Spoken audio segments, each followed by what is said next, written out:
Hello, I'm Margy Evans. I am a coach and I'm joined by a dear friend and fellow coach to talk more about highly sensitive people. So I've introduced myself. Could you please do a quick introduction for the group? Yeah. Hello, my name is Mansa Klinar, and I'm whole person life coach for highly sensitive women. So high sensitivity is one of my things. Yeah. Well, wonderful. Recently, we had a great conversation about highly sensitive people, and you intrigued me when you started talking about relationships. So I was hoping we could dive a little bit deeper today and talk about relationships in general for highly sensitive people and what that looks like. Yeah, that's a great question and a large topic.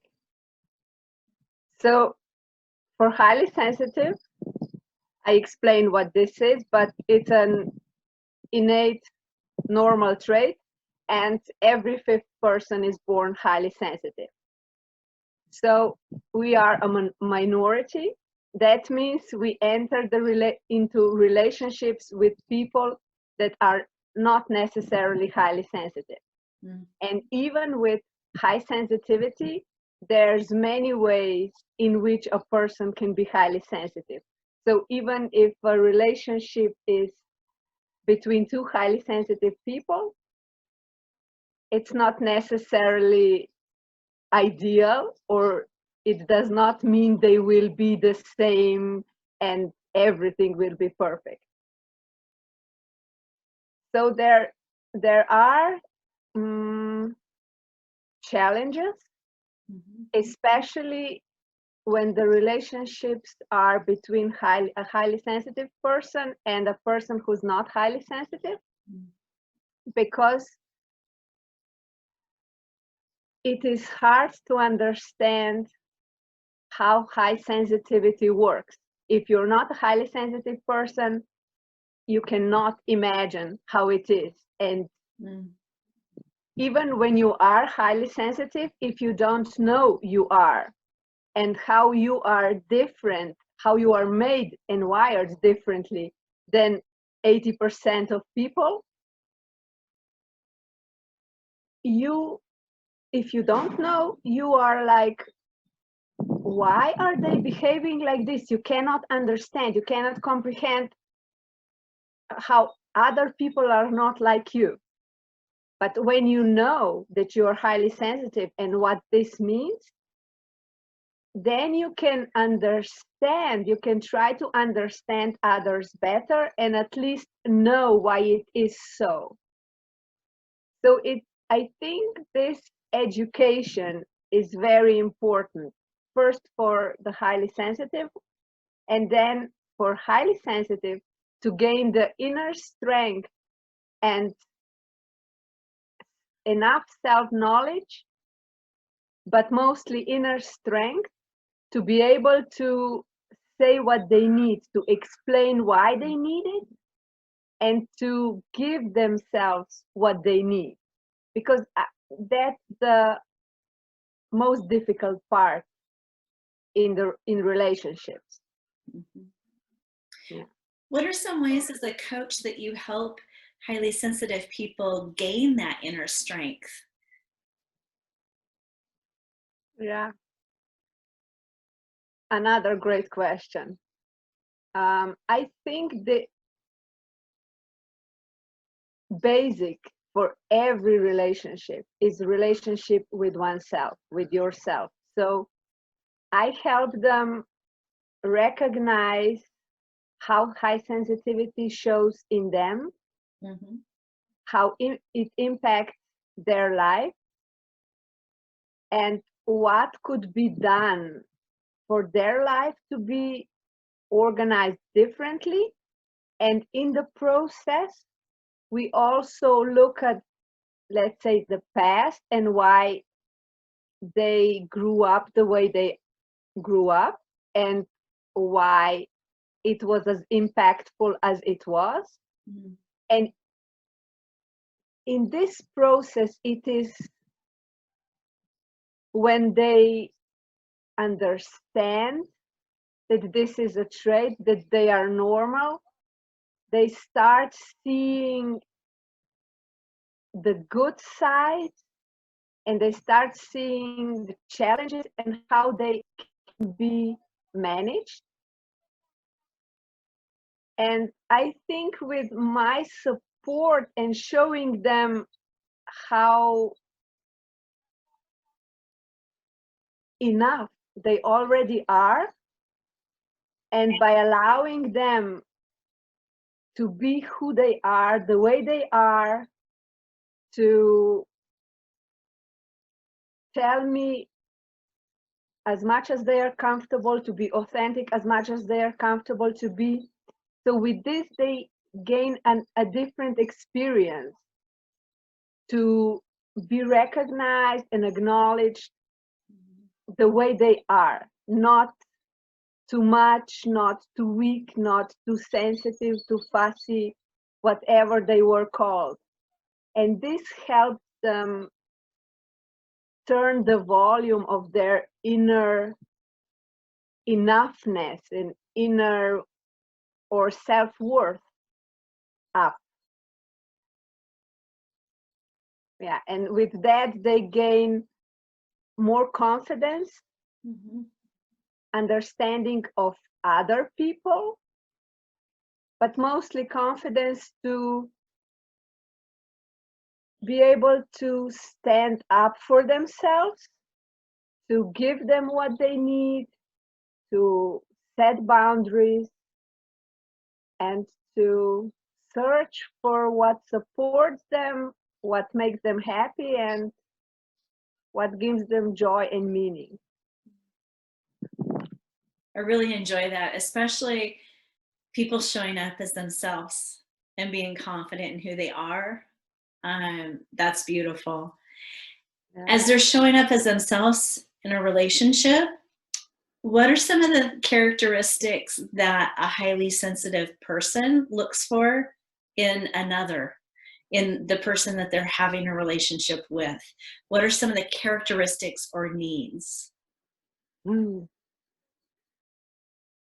This is a difficult questions, or maybe a one that is not easy. Yeah, not easy, or maybe even not possible to answer, because we are so different. And I'll explain why. I mentioned there are as many high sensitivities as there is highly sensitive people, but there's another thing. So if you are highly sensitive, you can be an introvert. That means you recharge your batteries in nature or somewhere alone, or that's 70% estimated of the HSPs, highly sensitive people. And 30% is extroverts. So they recharge their batteries in the company. They walk the thin line between the right amount of stimuli and too much, because even though they need to be, they want to be in the company of other people, in, let's say, crowds or socializing, they still need to be alone. They still need downtime for their nervous system and organism and their brain to calm down, to get a break, to process everything that came in. So we already have two different things. Then there's another trait that's not linked to high sensitivity, but it is possible to be in combination with high sensitivity, and that's high sensation seeking.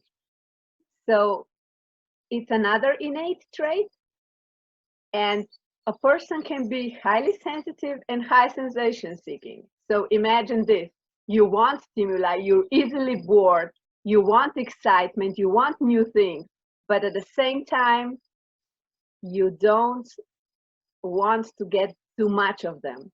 So it's a constant battle of trial and error. It's like having one foot on the brake and one foot on the gas. So now we have 4 types. So if, do we have 4? Yes, we have 4. So either of those combinations can search for one that's similar or direct opposite. Mm-hmm. And research shows that there's no evidence that either of relationships would be more successful or more fulfilling. I mean, highly sensitive and highly sensitive, and highly sensitive and the person who's not highly sensitive. That's, I don't remember if I mentioned Elaine Aron. She's like a mother of high sensitivity. She named this trait sensory processing sensitivity.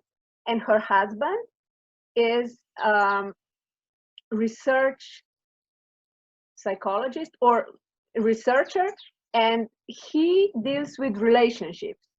So they produced and they filmed a movie called Sensitive and in Love, and they added a documentary that explains a bit more. So it's not a movie, but it's a documentary, and there they explain about the relationships. So it's not, a relationship can be successful, let's say, either way, but both, I think the most important thing is understanding and acceptance of the other. So for a person who's not highly sensitive, to accept the need of the highly sensitive one, Mm-hmm. and the person who's highly sensitive to understand that the other one is not the same, and to also understand that